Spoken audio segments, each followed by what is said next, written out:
உங்களுடைய date of birth, time of birth, place of birth பதிவு பண்ணுங்கள். உங்களுடைய இந்த லைவ் செஷன் லாஸ்ட்டில் உங்களுடைய ஜாதகத்தை இதே மாதிரி போர்டில் போட்டு உங்களுக்கு என்னென்ன கிரகம் நட்சத்திரத்தில் நிற்குது, நான் கர்ம நட்சத்திரத்தை பற்றி ஒரு பதிவு போட்டிருப்பேன். நிறைய பேர் நம்ம ஜோதிட ரகசியம் சேனலில் பார்த்துருக்காங்க. இப்போ புதுசாக பார்க்குறவங்களா இருந்தால் இந்த கர்ம நட்சத்திர வீடியோவை நீங்கள் போய் பாருங்கள். அதில் ஒவ்வொரு நட்சத்திரமும் ஒவ்வொரு வீட்டில் கர்ம நட்சத்திரமாக வரும். அந்த நட்சத்திரங்கள் நமக்கு என்னென்ன மாதிரியான சாபங்களை கொடுக்கறதுங்கிறத நான் பேசியிருப்பேன். இப்போ நம்ம கிரக ரீதியாக நம்ம பேசிட்டு வருவோம், சரிங்களா? இப்போ செவ்வாய். செவ்வாய்னா யாரு? சகோதரன், கணவன். பெண்ணுக்கு கணவன், சகோதரன், உறவுகள். செவ்வாய்னா இரத்த சம்பந்தப்பட்ட உறவுகள். பூமி, மண், நிலம், சொத்து, இது எல்லாமே செவ்வாய். ரத்தம், நம்மளுடைய உடம்புல ரத்தம், வெளியே வரக்கூடிய ரத்தம், செவ்வாய். அப்ப ஒரு ஜாதகத்துல செவ்வாய் பாதிக்கப்பட்டா சகோதர உறவு பிரச்சனையாவே தாங்க இருக்கும்.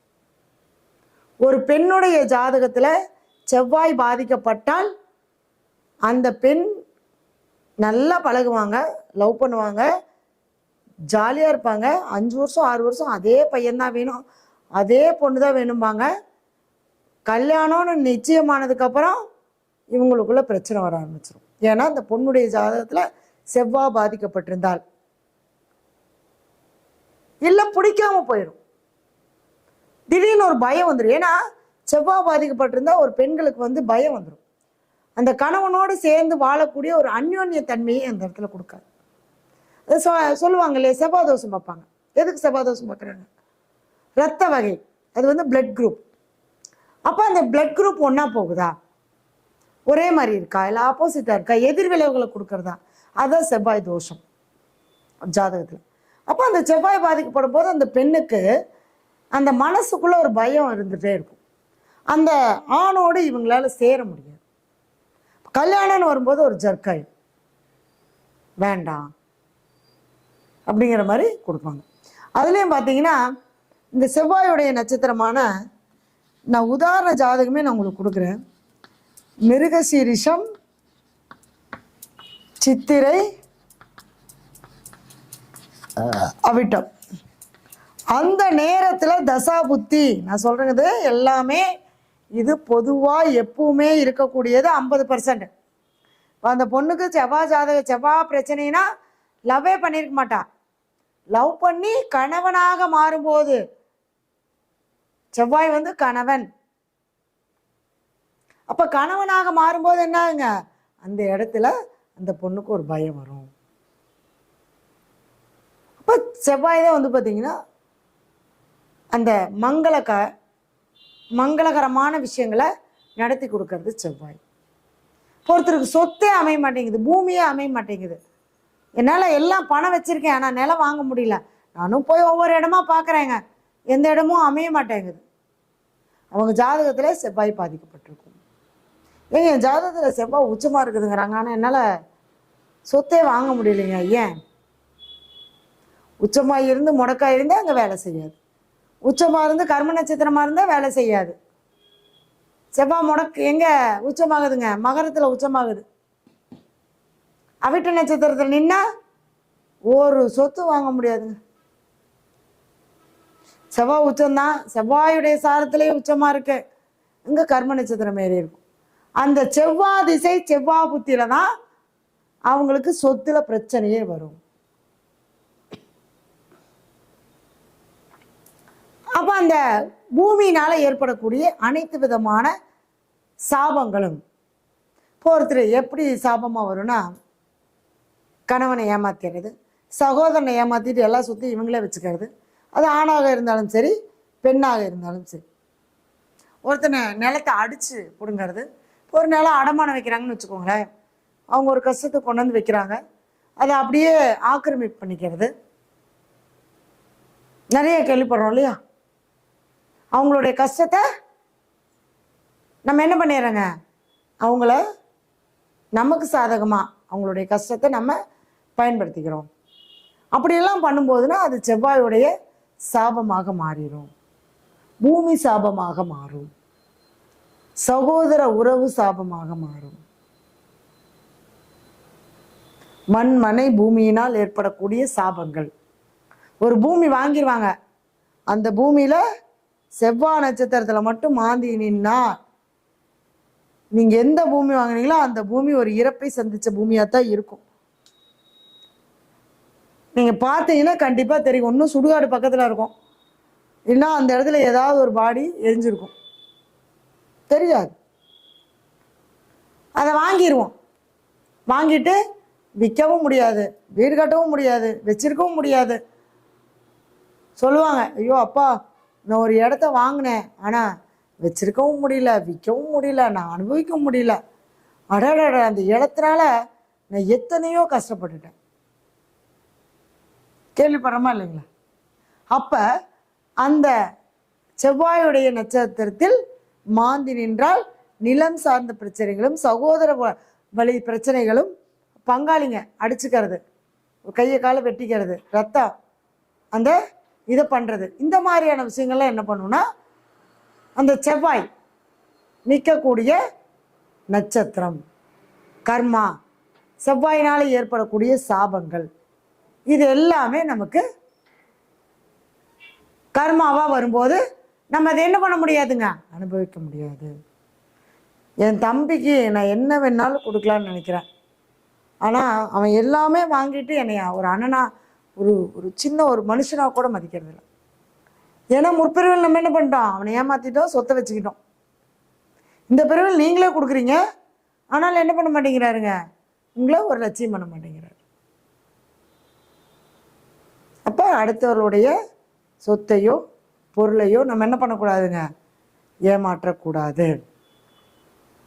அது நம்ம செஞ்சோம்னா பின்னாடி வந்துடும். அப்போ ஒரு ஜாதகத்தில் செவ்வாய் பாதிக்கப்பட்டால் திதிசூனியமாகவோ முடக்காகவோ மாந்தி செவ்வாயுடைய நட்சத்திரத்தில் நின்றாலோ இந்த மாதிரியான சில பிரச்சனைகள் வரும். ப்ரெஷர், செவ்வாய்னா என்னங்க, டென்ஷன், ப்ரெஷர், எப்போ பார்த்தாலும் ப்ரெஷராகவே இருக்கிறது. செவ்வாய் திசை செவ்வாய் புத்தி வரும்போது ஒரு சிலருக்கு முதல்ல எல்லா சொத்தையும் கொடுத்துரும், போகும்போது டோட்டலாக எல்லாத்தையும் காலி பண்ணிட்டு போயிடும். அதுதான் ஒரு திசை. அப்போ அந்த திசை வரும்போது நம்மளுடைய கர்மாவானது அந்த எந்த பாவமாக வருதோ, இப்போ செவ்வாய் லக்னத்திலேருந்து எத்தனாம் இடத்துல இருக்கோ அது சார்ந்த பிரச்சனைகளை கொடுக்கும். செவ்வாய் மாந்தி இருந்தால் விபத்து நடக்கும்.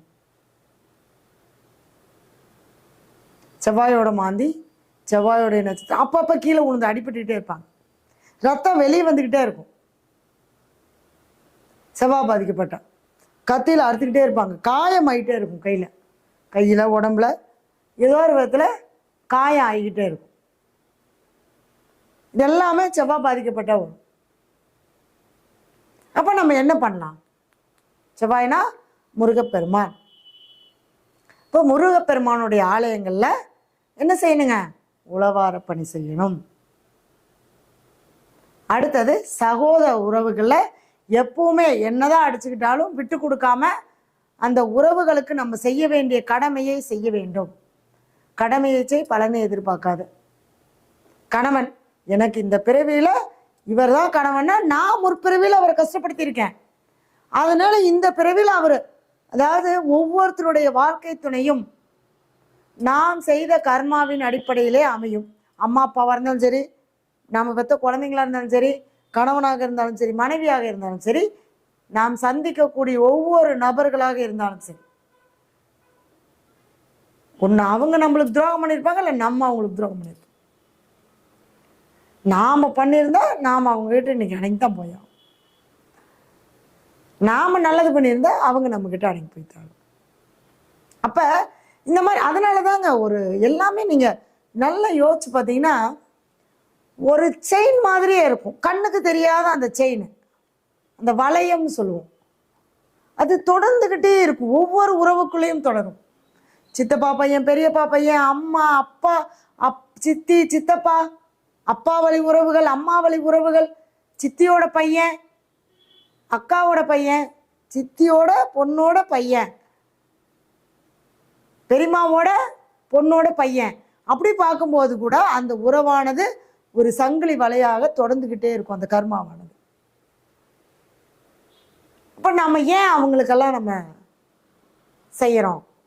அவங்களுக்கெல்லாம் ஏன் நம்மளால ஒரு காரியம் நடக்குதுன்னா அது கண்டிப்பாக ஒரு கர்மாவின அடிப்படையில் தான் நடக்கும்.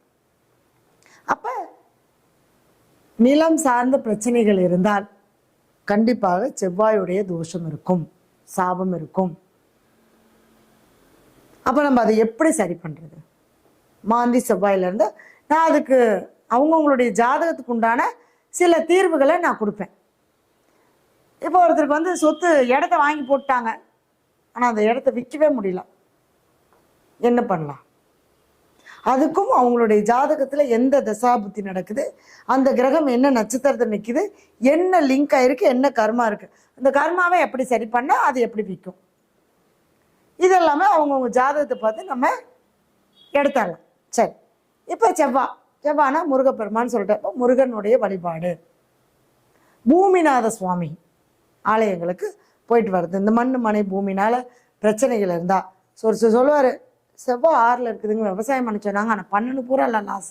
செவ்வாய் விவசாயம், ஏன்னா மண் என்ன பண்ணுறேங்க, மண்ணை தோண்டி உருவாக்கக்கூடியது விவசாயம். இது சூப்பராக இருக்குன்னாங்க செவ்வாய் திசையில். அவனுக்கு ஆகா வியாபாரம், மண்ணை போட்டால் பொண்ணா விளையினாங்க, மண்ணை போட்டே மண்ணோட போயிடுச்சு. உப்பு விற்க போனால் மழை வருது, மாவு விற்க போனால் காத்தடிக்குதுங்கிற மாதிரி. சரி, இந்த சீசனில் சூப்பராக இருக்கும், நெல்லை போட்டால் மழை வந்து அழிச்சிருது. சரி, மழை வருதுன்னு கலக்காயை போட்டால் தண்ணி வந்து அடிச்சிட்டு போயிடுது. இப்படி ஏன்னா அந்த விவசாயத்தில் நமக்கு தோல்வி, அந்த பூமினால் நமக்கு ஆதாயம் இருக்காதுங்க. ஒரே கான்செப்ட், பூமினால் நமக்கு ஆதாயம் இருக்காது. அப்போ அதுக்கு நம்ம என்ன பண்ணணும்? அந்த கிரகங்களுக்கு உண்டான தெய்வங்களை வழிபாடு செய்யணும். வைத்தீஸ்வரன் கோவில்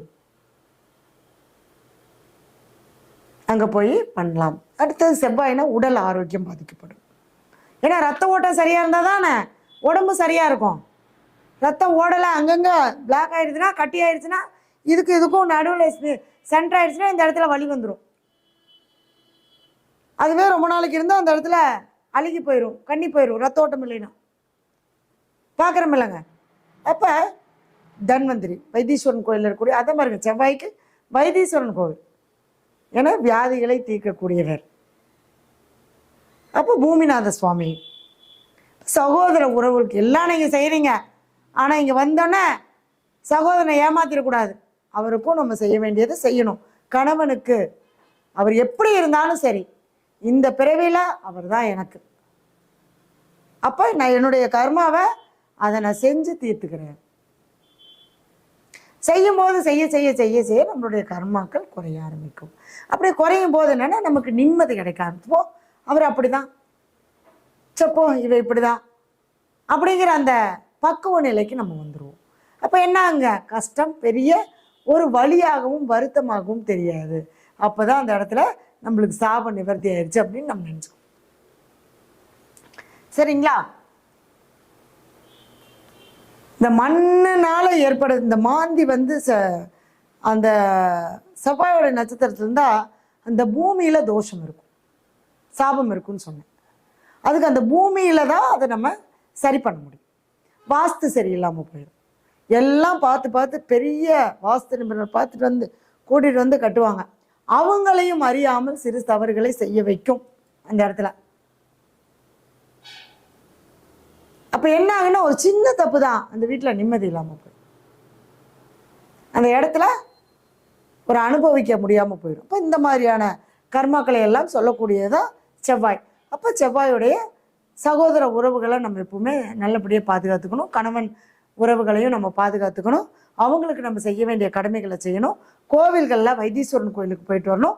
பூமிநாத சுவாமி கோயிலுக்கு நீங்கள் போய் அங்கே இருக்கக்கூடிய முதியோர்களுக்கு அன்னதானம் பண்ணுவாங்க. செவ்வாய் பாதிக்கப்பட்டால் இரத்த தானம் பண்ணுங்க, கண்டிப்பாக உங்களுக்கு சூப்பராக இருக்கும்.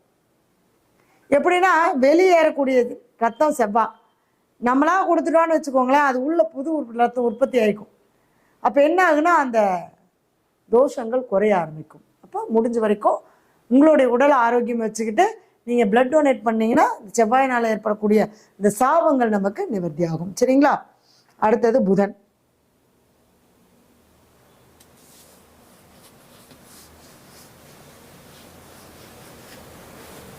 உங்களுடைய ஜாதகத்தை பதிவு பண்ணுங்க. உங்களுடைய ஜாதகத்தில் எந்த மாதிரியான உங்களுக்கு ப்ராப்ளம் இருக்குது, அது எந்த கிரகத்தினால ப்ராப்ளம் இருக்குது அப்படிங்கிறத நான் சொல்கிறேன். உங்களுக்கு என்ன பிரச்சனைகளோ, இப்போ நிலம் சார்ந்த பிரச்சனையா, செவ்வாயா, இல்லை கணவன் மனைவிக்குள்ள அந்யோன்யம் இல்லையா, கணவனால் எனக்கு ஒரு பிரச்சனை இருக்கா, இல்லை எனக்கு உடல் ஆரோக்கியத்தில் ப்ராப்ளம் இருக்கா அப்படிங்கிறவங்க கீழே கமெண்ட் பாக்ஸ்